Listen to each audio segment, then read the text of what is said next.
नमस्कार, बहुत स्वागत आप सभी का। आप देख रहे हैं आपकी बात मध्य प्रदेश और मैं हूं अभिलाष मिश्रा। आज बात करेंगे मध्य प्रदेश में किसे कुर्सी मिलने जा रही है इसकी। बीजेपी के तमाम नेता निगम मंडल अध्यक्षों की ताजपोशी के लिए बेकरार हैं। कई नेता ऐसे हैं जिन्हें पुनर्वास का इंतजार है। बहुत बड़े नेताओं के नाम लगभग फाइनल हो चुके हैं कि किसे निगम या मंडल का अध्यक्ष बनाया जाएगा। और उधर राज्यसभा की सीटों को लेकर के भी घमासान है। दिग्विजय सिंह ने बोल दिया है कि मैं राज्यसभा नहीं जा रहा, मैं पूरा फोकस मध्य प्रदेश पे करूंगा। तो कांग्रेस से राज्यसभा की एक सीट खाली होने जा रही है, उस पर कौन दावेदार? बहुत बड़े बड़े नाम उस पर भी निकलकर सामने आ रहे हैं। किसके समीकरण बन रहे हैं, कौन पीछे छूट रहा है, इस पर बात करेंगे।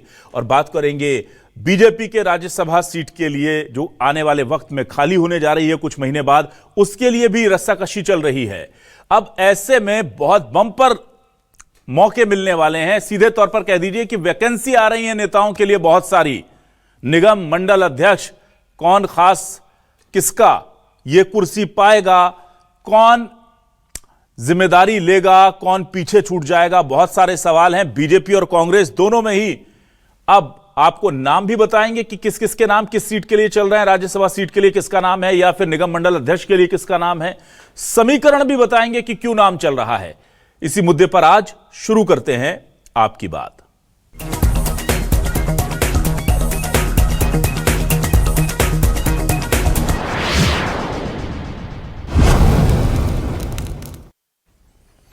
आइए सबसे पहले सुनते हैं दिग्विजय सिंह का वो बयान जिसमें उन्होंने साफ कह दिया है कि मैं राज्यसभा नहीं जा रहा हूं। अब उनके ये कहते हुए कि राज्यसभा वो नहीं जाएंगे अगली बार, यानी कि वो सीट वो खाली कर रहे हैं।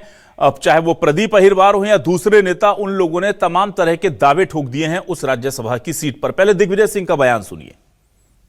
सर, एससी कांग्रेस के अध्यक्ष प्रदीप अहिरवार जी, उन्होंने आपको पत्र लिखा है कि इस बार राज्यसभा किसी अनुसूचित जाति वर्ग के नेता को भेजा जाना चाहिए। तो मेरे हाथ में नहीं है।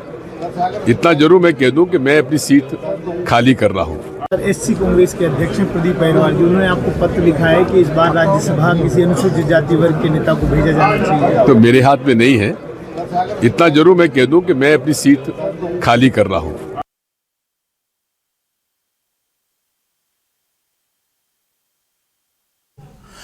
और आइए अब सुनाते हैं आपको कि प्रदीप अहिरवार क्या कह रहे हैं। आपको बता दें कि उन्होंने इस मांग को लेकर क्या कहा है। जाहिर सी बात है, जब उन्होंने कहा कि मैं सीट खाली कर रहा हूं तो प्रदीप अहिरवार कह रहे हैं कि किसी दलित नेता को राज्यसभा जाना चाहिए। मतलब सीट खाली हुई और दावेदारी रखने का काम, रुमाल रखने का काम शुरू हो गया है। तो आपको वो भी दिखा देते हैं कि क्या कह रहे हैं दोनों नेता। मैंने दिग्विजय सिंह जी से पत्र के माध्यम से मांग की है। पत्रकार साथी के प्रश्न के उत्तर में कहा है कि SC/ST का CM बनेगा तो प्रसन्नता होगी। उसी क्रम में मैंने बात को आगे बढ़ाते हुए आदरणीय दिग्विजय सिंह जी से चिट्ठी लिखकर आग्रह किया है कि जो 2026 में राज्यसभा का टर्म खत्म हो रहा है, SC वर्ग का जाए। ये मेरी मांग है। चूंकि मैं SC वर्ग से आता हूं और 17% आबादी है, तो मुझे पूरी उम्मीद है कि दिग्विजय सिंह जी इस बात को आगे बढ़ाएंगे। मैंने अनुसूचित जाति वर्ग की 1.5 करोड़ लोगों की जो मांग है वो अपने पत्र के माध्यम से दिग्विजय सिंह जी के समक्ष रखी है। ये तो पार्टी तय करेगी, लेकिन मेरी ये मांग है पत्र के माध्यम से कि SC वर्ग का जाना चाहिए। सर, एससी कांग्रेस के अध्यक्ष प्रदीप अहिरवार जी, उन्होंने आपको पत्र लिखा है कि इस बार राज्यसभा किसी अनुसूचित जाति वर्ग के नेता को भेजा जाना चाहिए। तो मेरे हाथ में नहीं है। इतना जरूर मैं कह दूं कि मैं अपनी सीट खाली कर रहा हूं। और आइए अब सुनते हैं कि सज्जन सिंह वर्मा क्या कह रहे हैं इस पूरे मामले को लेकर, क्योंकि राज्यसभा की सीट को लेकर कांग्रेस में बहुत जबरदस्त खींचतान अब शुरू हो गई है। बहुत सारे नाम चल रहे हैं, वो भी बताएंगे आपको। पहले सज्जन सिंह वर्मा का बयान सुनिए। तो राज्यसभा तो हाईकमान लोग है ना, ये हर पार्टी का हाईकमान होता है, वो तय करता है कि कौन जाएगा कौन राज्यसभा में नहीं जाएगा। बड़े लोगों की बड़ी कहानी, अपन छोटे लोग हैं, अपन तो चला लेते हैं अपना सबका।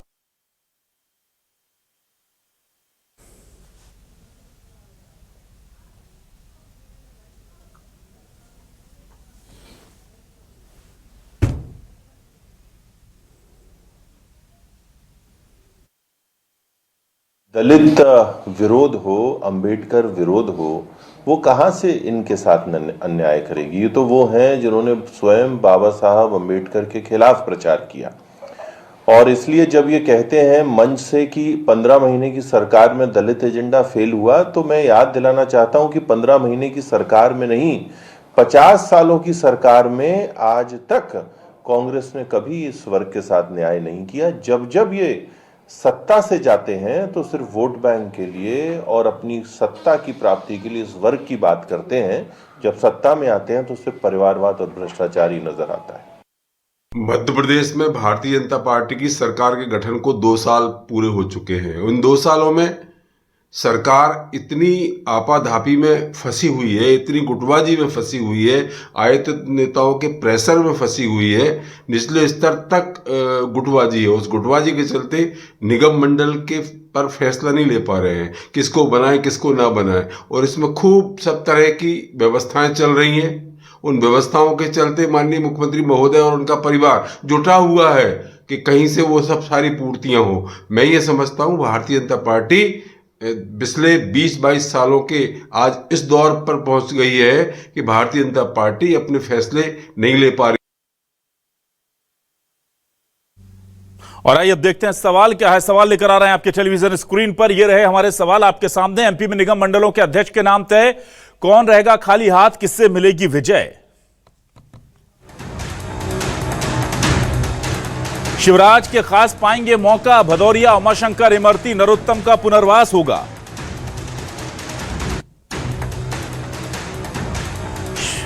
ये बहुत महत्वपूर्ण नाम है। दिग्विजय भी छोड़ रहे राज्यसभा की कुर्सी, कमलनाथ, पटवारी, अरुण यादव, किससे जिम्मेदारी मिलेगी?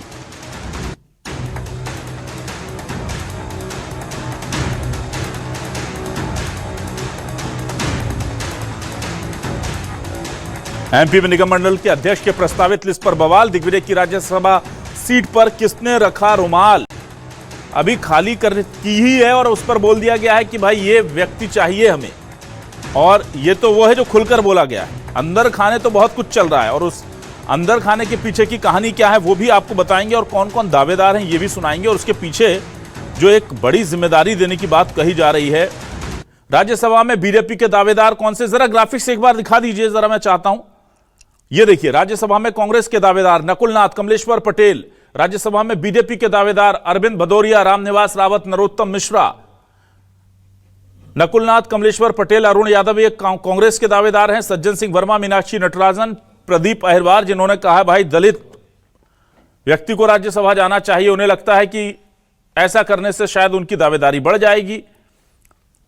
और निगम मंडल और आयोग में किन्हें मौका मिल सकता है उस पर भी बात कर लेंगे। चलिए शुरू करते हैं। मेरे साथ कुछ खास मेहमान जुड़ रहे हैं, सीधे अपने मेहमानों का रुख कर लेता हूं। जरा टेलीविजन स्क्रीन पर मेरे मेहमानों को लेकर के आइए भाई।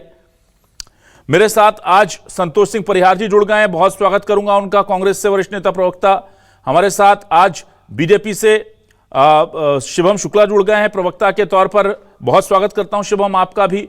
वरिष्ठ पत्रकार के तौर पर हमारे साथ मध्य प्रदेश के जाने माने चेहरे धनंजय प्रताप सिंह जी जुड़ गए, उनका भी स्वागत करता हूं। सबसे पहले आ जाता हूं शिवम जी आज आपके पास।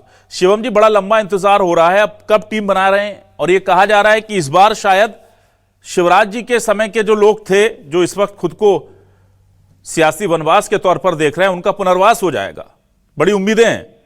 और अभी के जो नए युवा हैं, आप जैसे लोग, वो भी चाह रहे हैं कि भाई उनको कितना मौका दोगे आप, हर बार उन्हीं को थोड़ी दोगे, हमें भी मौका दो। तो बहुत सारे लोगों की सांसें अटकी हैं। हेमंत अग्रवाल जी ने भी, खंडेलवाल जी ने भी कह दिया, हेमंत खंडेलवाल जी ने, कि बहुत जल्द हमने तो लिस्ट बना ली है, बस जल्दी उसकी घोषणा हो जाएगी। कब होगी घोषणा? देखिए अभिलाष जी, सबसे महत्वपूर्ण चीज यह है कि भी खरमास का समय चलने के कारण हिंदू रीति रिवाजों के मान्यताओं के अनुसार उसमें कोई इस प्रकार से नवीन कार्यों को प्रारंभ नहीं किया जाता है। उस दृष्टि के साथ बहुत सारे संगठन में भी, सरकार में भी पदों की नियुक्ति को लेकर के एक प्रकार से एक अस्थायी तौर पर रोक लगी हुई थी। अब उसके पश्चात हमारा नेतृत्व लेकिन इस दौरान भी लगातार विभिन्न नियुक्तियों को लेकर के, चाहे संगठनात्मक हो अथवा सरकार की, विचार विमर्श कर रहा था। राष्ट्रीय नेतृत्व से संवाद में था। प्रदेश के माननीय मुख्यमंत्री जी और माननीय प्रदेश अध्यक्ष जी दोनों ने प्रदेश की जो हमारी लीडरशिप है, जो टोली है, उसके साथ लगातार सतत ढंग से चर्चा की है और इस प्रकार से तमाम विषयों पर सहमति बनाने का काम किया है। माननीय मुख्यमंत्री जी सम्यक ढंग से, समयानुकूल रूप से हम देखेंगे कि इस दिशा में निर्णय लेंगे और मध्य प्रदेश में जितने भी निगम मंडलों में नियुक्तियां की जानी है, आयोगों के सदस्य नियुक्त किए जाने हैं, अध्यक्ष नियुक्त किए जाने हैं, प्राधिकरणों में नियुक्ति की जानी है, सभी में निर्णय लेने का काम मध्य प्रदेश की सरकार करेगी। हमारे संगठन की भी तमाम नियुक्तियां अभी कुछ लंबित हैं, उनको लेकर के भी आगे बढ़ेंगे और इसके माध्यम से अन्य भी जो सरकार और संगठन में इस प्रकार से आमूलचूल परिवर्तन होने हैं उसको करने का काम मध्य प्रदेश की सरकार और भारतीय जनता पार्टी मध्य प्रदेश का संगठन करेगा। अब जो सबसे महत्वपूर्ण विषय रही आज जो राज्यसभा की सीटों को लेकर के जो कांग्रेस की आपसी सिरपुटव्वल है, एक अनार 100 बीमार की जो कहावत है वो कांग्रेस में देखने को मिल रही है और सभी के भीतर ही वो आकांक्षा, लालसा और लोलुपता है। दिग्विजय सिंह ने पहले ही अपने राजनीतिक पैतरे चलने शुरू कर दिए थे, अभी भी वो एक प्रकार से अपनी दावेदारी को खारिज करके नेतृत्व के ऊपर दबाव बनाने का काम कर रहे हैं कि संगठन के लिए काम करेंगे। जब 20 वर्षों तक मध्य प्रदेश में कांग्रेस को इस स्थिति में दिग्विजय सिंह लेकर गए तब उनको संगठन की याद नहीं है, आज राज्यसभा जाते ही संगठन की बात कर रहे हैं। इनके अनुसूचित जाति जो विभाग है उसके अध्यक्ष अपने लिए दावेदारी कर रहे हैं और इस प्रकार कांग्रेस के तमाम नेता जहां सिरफटम्बल उलझे हुए हैं वही भारतीय जनता पार्टी ने बहुत ही एक विस्तारित रूप से मंत्रणा के पश्चात तमाम नामों पर सहमति बनाने का काम किया है और अब देखेंगे कि जल्द ही इस दिशा में माननीय मुख्यमंत्री जी और माननीय प्रदेश अध्यक्ष जी के द्वारा जो निर्णय है वो लिया जाएगा। फिर जल्दी से कांग्रेस की तरफ, और मैं संतोष जी आपसे ये सवाल करना चाहता हूं कि मुझे बताइए कि एक तो वैसी स्थिति हो गई कि सीट से बंदा उठा भी नहीं और वहां पर प्रदीप अहिरवार जी ने रुमाल रख दिया अपना। ये आला कमान डिसाइड करेगा। फिर वो कह रहे हैं, अच्छा वो कह रहे हैं कि मैंने दिग्विजय सिंह जी से गुजारिश की है, तो दिग्विजय सिंह जी थोड़ी डिसाइड करेंगे कि उनके बाद कौन बनेगा। तो ये सीधा सीधे दबाव बनाने की सियासत हो रही है, खींचतान हो रही है, हो क्या रहा है? देखिए अभिलाष जी, दबाव बनाने वाली क्या है, ये तो जो भी तय करना है आलाकमान को तय करना है और जो राज्यसभा का जो निर्णय है दिल्ली से होता है और जिसके अंदर जो अच्छा लगेगा हाईकमान को निर्णय हो जाएगा। और जहां तक जो भारतीय जनता पार्टी की जो बात कर रहे हैं कि भारतीय जनता पार्टी जो निगम मंडल की बात कर रहे थे कि 2 साल से तो नाराज बीजेपी, महाराज बीजेपी, शिवराज बीजेपी, खंड खंड में जो बीजेपी बची है तो अभी तक तो ये कुछ कर नहीं पाए। अब ये देखें अभी आगे जब इनकी लिस्ट निकलेगी तो कितना ये कितना सामने आएगा और आपस में कितना सिरफुटव्वल होगा। देखिए जहां तक जो बात राज्यसभा की है उसके अंदर हाईकमान हमेशा निर्णय तो दिल्ली से होता है ना, हाईकमान करता निर्णय है। हाईकमान को जो अच्छा लगेगा वो कर देगा। उसके अंदर भारतीय जनता पार्टी के नेताओं को पेट में क्यों दर्द हो रहा है? उसके अंदर भारतीय जनता पार्टी अपना देखे भैया। महाराज नाराज शिवराज की जो पर्ची वाले मुख्यमंत्री जो हर 15 दिन कर्ज ले लेते हैं, कर्ज से पूरे जो मध्य प्रदेश को जो बोझ बढ़ता जा रहा है उसके बारे में विचार करें। 2 साल तो निकल ही गए ना निगम मंडल के, अब बचे हुए और हैं तो अभी करेंगे तो किसका करते हैं, कौन महाराज भारी या शिवराज जी भारी या बाकी भारी, सब दिख जाएगा उसका। ठीक है, धनंजय जी के पास आ जाते हैं। धनंजय जी, बड़ा दिलचस्प मामला होने जा रहा है कांग्रेस में भी और बीजेपी में भी। राज्यसभा की सीटें भी खाली हो रही है और 2 साल इंतजार, मतलब बिना अध्यक्षों के आपने 2 साल निकाल दिए, ये तो बड़ी चीज हो गई साहब। ये नया शगल शुरू हो गया है, ये क्यों ऐसा हो रहा है? और आपको लगता है कि इस बार जो होगा वो समावेशी विस्तार होगा या समावेशी पद दिए जाएंगे? क्योंकि कहा जा रहा है कि शिवराज जी के बहुत नजदीकी लोग जो हैं बड़े इंतजार में हैं। नरोत्तम मिश्रा हैं, कमल पटेल हैं और भी बाकी लोग हैं जो इंतजार कर रहे हैं। उमाशंकर गुप्ता हैं कि उन्हें भी उनका राजनीतिक वनवास खत्म हो और पुनर्वास हो जाए उनका।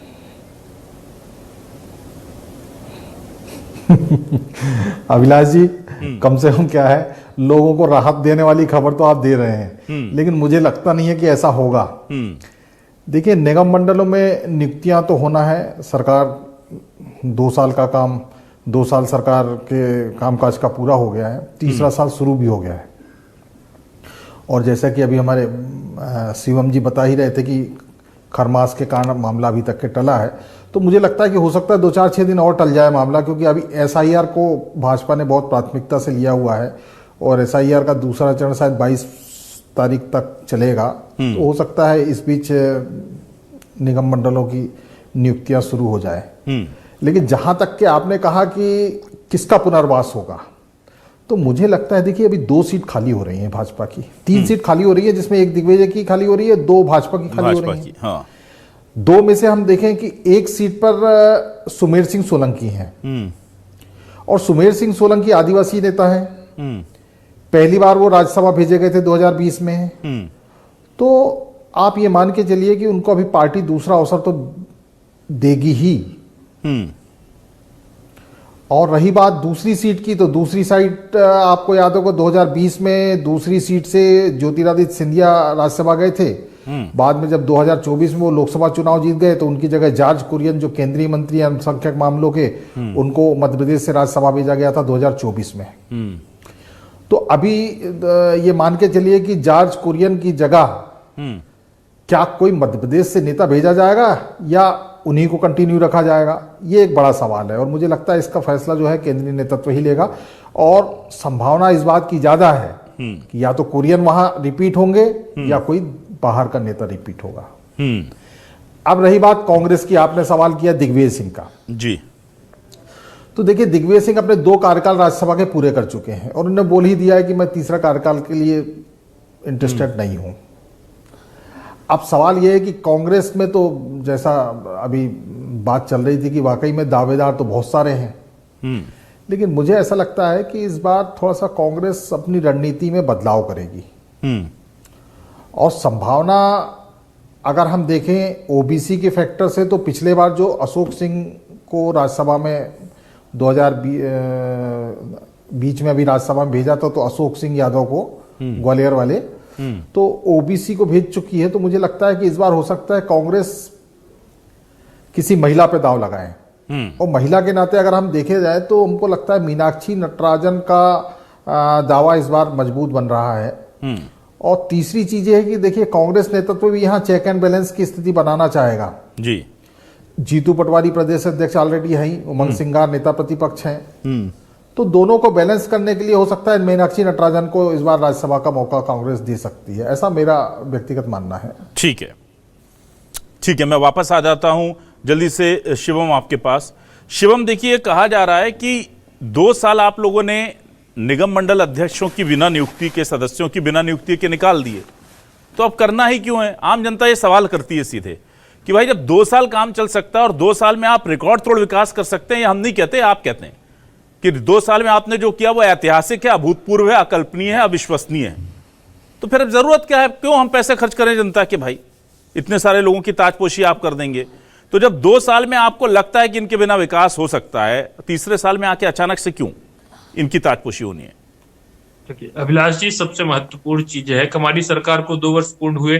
1.5 वर्षों तक कांग्रेस पार्टी की भी सरकार थी, इन्होंने कितने निगम मंडलों, प्राधिकरणों में नियुक्ति कर दी थी, पहली बात। अब दूसरा जो सबसे महत्वपूर्ण विषय है, भारतीय जनता पार्टी की सरकार ने 2 वर्षों तक विकास के कार्यों को बहुत अच्छे से करने का काम किया। हमारे कार्यकर्ता संगठनात्मक कार्यों में भी व्यस्त थे, चुनाव का समय था, हमने देखा कि लोकसभा के चुनाव भी इस बीच गए, और उसके पश्चात हमारा संगठन पर्व चल रहा था, संगठन की हमारी प्राथमिकताएं थी, और उस दौरान प्रशासनिक विकास को भी सुनिश्चित माननीय मुख्यमंत्री जी द्वारा अपनी ऊर्जा के अनुरूप किया गया था। अब चूंकि हमारे पास बहुत सारे ऐसे कार्यकर्ताओं की जिनका उपयोग सरकार के स्तर पर भी किया जा सकता है, और उसको लेकर के सरकार और संगठन जब एकमत होंगे, तो हमारे यहाँ पे तो परंपरा ही है हर काम के लिए कार्यकर्ता और हर कार्यकर्ता के लिए काम। उसी मानसिकता और उसी मनोवृत्ति के अनुरूप विभिन्न कार्यकर्ताओं को सरकार में भी काम करने का अनुभव लेने का अवसर दिया जाएगा, और उनकी जो एक व्यापक अनुभव है राजनीतिक सार्वजनिक जीवन में रहते हुए, उसका उपयोग सरकार के द्वारा किया जाएगा। और इस दृष्टि और इस उद्देश्य के साथ इन निगम और मंडलों में नियुक्ति की जाएगी, और इसको लेकर के अब ये प्रक्रिया बहुत अपने कहीं न कहीं आखिरी चरण पर है, और हम देखेंगे कि जल्द ही इस दिशा में माननीय मुख्यमंत्री जी और माननीय प्रदेश अध्यक्ष जी कोई ऐसा निर्णय लेंगे जो मध्य प्रदेश के विकास को और ज्यादा गति से आगे बढ़ाने में सहायक होगा। ये सभी लोग आने वाले वक्त में हमारी विभिन्न विभागों की कार्य योजनाओं को जमीन पर मूर्त रूप देने में एक जो राजनीतिक इच्छा शक्ति है उसको प्रदान करने में सहयोगी की भूमिका निभाएंगे, और इसके माध्यम से सरकार सुनिश्चित करेगी कि हम इस दिशा में तेज और त्वरित गति के साथ आगे बढ़ पाए। और दिक्कत जो है वो कांग्रेस पार्टी के भीतर है पदों को लेकर के। भारतीय जनता पार्टी में कोई भी कार्यकर्ता, कोई भी नेता सिर्फ और सिर्फ पद की लालसा और लोलुपता के साथ काम नहीं करता। हमारे यहाँ पर संगठन सर्वोपरि है, और संगठन के निर्णय और संगठन के मंतव्य और संगठन की प्राथमिकताओं और वरीयताओं के अनुसार इस प्रकार के हमारे यहाँ पे लगातार हम देखें फैसले होते रहे। पूर्व में भी हमने बहुत ही सौहार्दपूर्ण वातावरण में इस प्रकार के निर्णय लिए, कहीं पर कोई ऐसी राजनीतिक रस्साकसी की स्थिति उत्पन्न नहीं होने पाई। और कांग्रेस पार्टी में हम देख रहे हैं कि राज्यसभा के लिए कितनी सिर्फ टबल है। हमारे यहाँ पे इतने सारे पदों पे आप बोल रहे हैं 2 साल तक नियुक्ति नहीं, लेकिन तमाम कार्यकर्ताओं ने सरकार और संगठन की प्राथमिकता को समझा और अपने कार्य को लगातार उसी गति के साथ शिवम जी, एक अलग चीज, शिवम जी, आपकी पार्टी के लिए अच्छा हो सकता है कि आपने 2 साल नियुक्ति नहीं की और पार्टी के किसी कार्यकर्ता ने कोई आवाज नहीं उठाई, पर जनता के लिए तो अच्छा नहीं है ना। ये आपका निगम है, मंडल है, आयोग है, वो बिना सरपरस्तों के अगर चलेंगे तो फिर ये तो गलत चीज है ना। ये तो आप पार्टी के हिसाब से, आप सत्ता संगठन के हिसाब से सत्ता के कामकाज तय कर रहे हैं। इसका मतलब ये है आप कह रहे हैं अब हमें लगता है कि हमारे कार्यकर्ताओं को हम इनके साथ जोड़ सकते हैं, तो ये तो गलत चीज है ना। आपको तो सरकार को पब्लिक सर्विस ड्रिवन होना चाहिए ना। नहीं, बिल्कुल अभिलाष जी, सरकार पब्लिक पर्पस ड्रिवन है। सबसे महत्वपूर्ण चीज है कि यह ऐसे पद नहीं है जिन पर अनिवार्यतः नियुक्ति की ही जाए। जो प्रशासनिक महकमा है उसकी भी क्षमता का भरपूर मात्रा में उपयोग सरकार ने 2 वर्षों तक किया। अब उसमें जब एक राजनीतिक इच्छा शक्ति को जोड़ा जाएगा तो जमीन पर उसके प्रभाव जो है वो और ज्यादा सकारात्मक और सार्थक ढंग से सामने आएंगे। तो सरकार इस प्रकार के निर्णय लेती रहती है, सभी की दक्षता को नापने का काम करती है, और उस प्रकार से माननीय मुख्यमंत्री जी भी मध्य प्रदेश के नेताओं को उनकी उपयोगिता को समझ रहे थे, और उसके पश्चात अब इस दिशा में निर्णय लेने की ओर हमारी सरकार आगे बढ़ रही है। चलिए ठीक है, मैं जल्दी से आ जाता हूं वापस संतोष जी आपके पास। संतोष जी देखिए, ये कहा जा रहा है कि ये जो एक सीट दिग्विजय सिंह खाली कर रहे हैं उनका मकसद ये है कि वो पूरी तरह फोकस होना चाहते हैं मध्य प्रदेश पर। अब भाई मध्य प्रदेश पर अब चुनाव के बचे हैं 3 साल और वो फोकस होना चाहते हैं, तो ऐसा तो नहीं है कि वो जिस सीट से उठे हैं और उस सीट पर रुमाल रखा जा रहा है हम इस पर चर्चा कर रहे हैं। हमें दिग्विजय सिंह जी किस अगली सीट पर रुमाल रखने की तरफ बढ़ रहे हैं उस पर चर्चा करनी चाहिए कि वो एमपी में इतने फोकस अचानक से क्यों हो रहे हैं कि अब राज्यसभा सीट भी छोड़ने को तैयार हैं। उनकी भी राजनीतिक महत्वाकांक्षाएं अभी बनी हुई हैं, और ये क्या जीतू पटवारी और उमंग सिंगार जी या बाकी नेताओं के लिए खतरा हो सकता है? देखिए अभिलाष जी, जहां तक माननीय दिग्विजय सिंह जी का सवाल है, पूरे प्रदेश में पूर्व में भी जो हर जगह जो है लगे रहते थे, वो काम जो करते रहते थे, और माननीय जब उनके सब उससे जो है उमंग सिंगार, जीतू पटवारी सारे लोग चल रहे हैं, और उसके अंदर जहां तक जो है उन्होंने खुद ही वो करा है, और ये हमारा हाईकमान तय कर लेगा। इसके अंदर कोई बहुत बड़ा विषय नहीं है। वो जैसे ही टाइम आएगा समय पे जो है निर्णय हो जाएगा किसको बनाया जा रहा है। भारतीय जनता पार्टी अपने बारे में सोचे। जो 2 साल से जो है हमारा मध्य प्रदेश इस समय जो है पूरी तरीके से जो है आप देख ही रहो कि जो भोपाल में कितनी बड़ी घटना हो गई नगर निगम के अंदर, पूरे एमआईसी को सस्पेंड कर देना चाहिए। इंदौर में जहरीली पानी से जो है कई लोग खत्म हो गए। तो बहुत सारी जो मतलब बीजेपी का जितना भी विकास दिख रहा है पूरी तरीके से, हर 15वें दिन जो है कर्ज ले लेते हैं, डूबा हुआ प्रदेश पूरी तरीके से, जितना हमारा बजट नहीं है उससे ज्यादा कर्जा है प्रदेश का। तो आने वाले समय में ये तो मुख्यमंत्री का विषय है किसको बनाना है क्या है, वो बीजेपी अपने खुद के बारे में सोचे। कांग्रेस निर्णय हो जाएगा, हाईकमान से होता है, कोई यहाँ से थोड़ी होता है कि राज्यसभा किसको बनाना है। जो निर्णय होता है दिल्ली से होता है, और हाईकमान तो निर्णय कर लेगा। तो ये जो लोग अपने अपने दावे ठोक रहे हैं इसको कैसे देखते हैं आप? देखिए दावे ठोकने से तो अगर आप ये देखिए ना कि जो भी राज्यसभा का जो निर्णय है हमारा हाईकमान कर देगा। उसके अंदर हाईकमान से ही होता है, राज्यसभा का निर्णय कोई प्रदेश से थोड़ी होता है, ये तो दिल्ली से होता है। ठीक है, चलिए ठीक है, में और हाईकमान निर्णय कर देगा और उसके अंदर आ जाएगा। ठीक है, अब मैं ये सवाल जाहिर सी बात है कि वरिष्ठ पत्रकार से ही लूंगा। सर मुझे जरा ये बताइए कि क्या बीजेपी में जो एक शिवराज जी के कार्यकाल के बाद जो एक बड़ा वर्ग था नेताओं का, जो 15-20 साल तक खुद को बहुत लाइमलाइट में रखा रहा, बहुत पावर में रहा, पावर उसके पास आसपास घूमती रही, अब क्या आपको लग रहा है कि यहां पर चूंकि अब चुनाव से पहले एक होता है कि भाई सबको थोड़ा थोड़ा उपकृत किया जाता है, उधर की तरफ धनंजय जी अब लोग बढ़ेंगे क्या, ऐसा हम मानकर चलें? और जो निगम मंडल अध्यक्ष हैं या आयोग के अध्यक्ष हैं उसमें शिवराज जी के कुछ खास लोगों को तवज्जो मिल सकती है, या आपको लगता है कि एकदम नई पीढ़ी चूंकि बीजेपी ने तैयार कर ली है, उसके पास नए नेता हैं बहुत अच्छे जिन्होंने पिछले 2-3 चुनावों में बहुत अच्छा काम किया है, उधर उस तरफ जाएगा आलाकमान? किसको आपको लगता है कि तवज्जो मिलने जा रही है?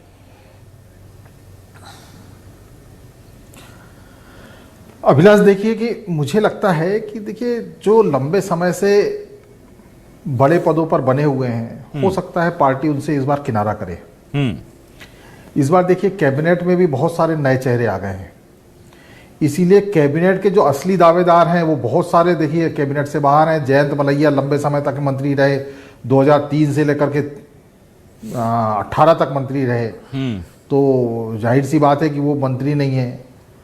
अजय बिश्नोई, गोपाल भार्गव, भारतीय जनता युवा मोर्चा के अध्यक्ष थे, मंत्री रहे गोपाल भार्गव, भूपेंद्र सिंह, ऐसे बहुत सारे नाम हैं, अर्चना चिटनिस, ऐसे बहुत सारे दावेदार हैं जो मंत्री नहीं बन पाए। तो मुझे ऐसा लगता है कि हो सकता है निगम मंडल बोर्ड में कहीं इन लोगों को एडजस्ट करके मंत्री दर्जा दे दिया जाए, ताकि कम से कम ये भी इनका भी असंतोष दूर हो सके। दूसरी बात मुझे लगती है कि अब जो है भाजपा में जो पीढ़ी परिवर्तन का दौर चल रहा है, तो कुछ नए लोगों को भी अवसर दिया जा सकता है जी। अब देखिए, जहाँ तक निगम मंडल में नियुक्ति में 2 साल की देरी की बात चल रही थी अभिलाष जी, तो मैं आपको बताना चाहता हूँ कि अब तो कोई भी मतलब सरकार रहे वो राजनीतिक नियुक्तियों को जितना टाल सकती है उतना टालती है। उसकी वजह रहती है ब्यूरोक्रेसी। ब्यूरोक्रेसी चाहती नहीं है कि राजनीतिक लोगों की सरकार में भागीदारी बढ़े। वरना आप याद करो, जब सुंदरलाल पटवा की 1990 में सरकार बनी थी मध्य प्रदेश की, तो दीनदयाल अंत्योदय समितियां बनाई गई थी। उसमें राजधानी से लेकर के नीचे गांव तक का, ब्लॉक स्तर तक के कार्यकर्ताओं को, भाजपा कार्यकर्ताओं को सदस्य और बाकी जिम्मेदारी दी गई थी। इस तरह से उनकी सरकार में भागीदारी बढ़ाई गई थी जी। तो जब राजनीतिक कार्यकर्ताओं की भागीदारी अगर बढ़ाने का मन में लक्ष्य हो तो बढ़ाया जा सकता है, और बढ़ाना भी चाहिए। कम से कम इससे क्या है, गवर्नेंस में सुधार आएगा जी। अब उम्मीद यही है कि ऐसा कुछ होगा। मैं अंतिम सवाल जल्दी जल्दी छोटे छोटे उत्तरों की उम्मीद करूंगा। शिवम जी आपके पास आता हूं। शिवम जी देखिए, यहां सवाल यह भी है कि अब बहुत बीजेपी के पास बहुत सारे कार्यकर्ता हैं, बहुत अनुभवी भी हैं और बहुत यंग माइंड्स भी हैं, फ्रेश माइंड भी हैं आपकी तरह। तो आप क्या कहेंगे, किसे आप संतुलन की बात जरूर कहेंगे, लेकिन उस हिसाब से तो वरिष्ठों का भी दबदबा है संगठन में। पर क्या लगता है कि जो नए निगम मंडल अध्यक्ष, आयोग अध्यक्ष के बनने वाले हैं, इसमें युवा पीढ़ी को मौका ज्यादा मिलना चाहिए? आपकी व्यक्तिगत राय मैं पूछ रहा हूं। पार्टी का अनुशासन अपनी जगह है, आप अपनी राय लेकिन जरूर व्यक्त कीजिए। मैं जानना चाहता हूं कि शिवम शुक्ला क्या चाहते हैं एक यूथ आइकन होने के नाते बीजेपी के। क्या आपको लगता है किसे मिलनी चाहिए कुर्सी? देखिए अभिलाष जी, मैं अपने निजी अनुभवों के आधार पर इतना जरूर कह सकता हूं, किसी भी संगठन को चलाने के लिए अनुभव और ऊर्जा दोनों का बराबरी के साथ जब एक बैलेंस होता है, तो कहीं ना कहीं वो बेहतर ढंग से, सुचारू ढंग से और ज्यादा ऊर्जा और स्फूर्ति के साथ संचालित हो पाता है। तो स्वाभाविक तौर पर हमारे संगठन की भी मंशा यही रहेगी कि अनुभव और युवा ऊर्जा दोनों को बराबरी से भागीदारी दी जाए। हमारे यहाँ पे पार्टी में हमने पहले भी देखा है कि जब भी नए नेतृत्व को बढ़ाने की बात आई तो अनुभवी नेताओं ने सहर्ष उनके लिए स्थान तैयार करने का काम किया। और इसी प्रकार से जब पार्टी कोई संकट में गई, जब पार्टी को कहीं अनुभवी व्यक्ति की आवश्यकता हुई, तो उनको भी पार्टी ने सही जगह पे पहुंचाने का काम किया। तो मौजूदा वक्त में भी इस प्रकार की जो नियुक्तियां की जाएंगी उसमें अनुभव और ऊर्जा दोनों को बराबरी से यथोचित स्थान दिया जाएगा। और इन दोनों का ही नहीं दिया जाएगा, उसमें तो आप भी कुछ नहीं कर सकते, वो सब ऊपर से होना है। मैं तो बस ये पूछना चाह रहा हूं, आप क्या चाहते हैं? आप ये बताइए, आप क्या चाहते हैं? आप भी बराबर चाहते हैं या आपको लगता है कि यूथ को थोड़ा ज्यादा मौका मिलना चाहिए, क्योंकि आने वाली पूरी पीढ़ियां संभालनी है उनको अब बीजेपी की सियासत? अभिलाष जी, बगैर अनुभव का कोई सानी नहीं होता, वक्त के साथ आता है। तो ऐसे में किसी भी संगठन को संचालित करने के लिए मेरा भी व्यक्तिगत मत है, उसमें हमें अनुभवी लोगों की भी आवश्यकता है, और इसके साथ ही साथ उस कार्य क्षेत्र में एक युवा एनर्जी लाने के लिए युवा ऊर्जा की भी आवश्यकता है। तो उसी मंशा के साथ हमारा संगठन भी आगे बढ़े, ऐसी हमारी अपेक्षा है। ठीक है, चलिए मैं जल्दी से आ जाता हूं संतोष सिंह जी आपके पास। संतोष जी देखिए, एक सीट आपकी बच रही है, अब राज्यसभा की खाली हो रही है। दलित यहां से चेहरा जाए, ये मांग प्रदीप जी ने कर दी है। आला कमान डिसाइड करेगा। कांग्रेस के वफादार होने के नाते, कांग्रेस के कार्यकर्ता होने के नाते, पदाधिकारी होने के नाते आपको क्या लगता है, महिला को दिया जाना चाहिए, ट्राइबल को दिया जाना चाहिए, दलित को दिया जाना चाहिए, या किसी यूथ को दिया जाना चाहिए? सीधा सवाल कर रहा हूं मैं, आपकी चॉइस पर्सनल में पूछूं तो क्या?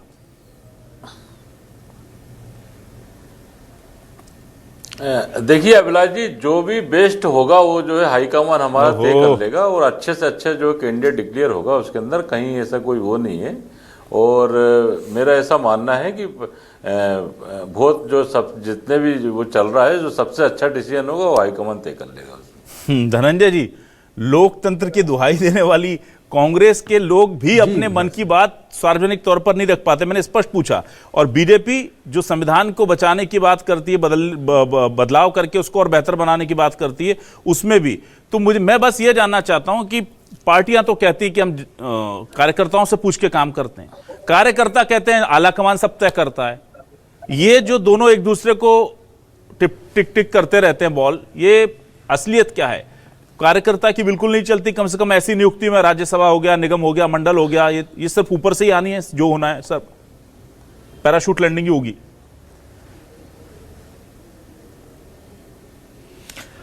बात तो सही है अभिलाष जी, आजकल पूरी राजनीति जो है वो हाईकमान के निर्देश पर चलती है। वही तय करते हैं कि कहाँ कौन राज्यसभा में भेजा जाएगा और कौन मंत्री बनाया जाएगा। और मुझे लगता है कि इसमें सबसे बड़ा जो फैक्टर है वो है जातिवाद।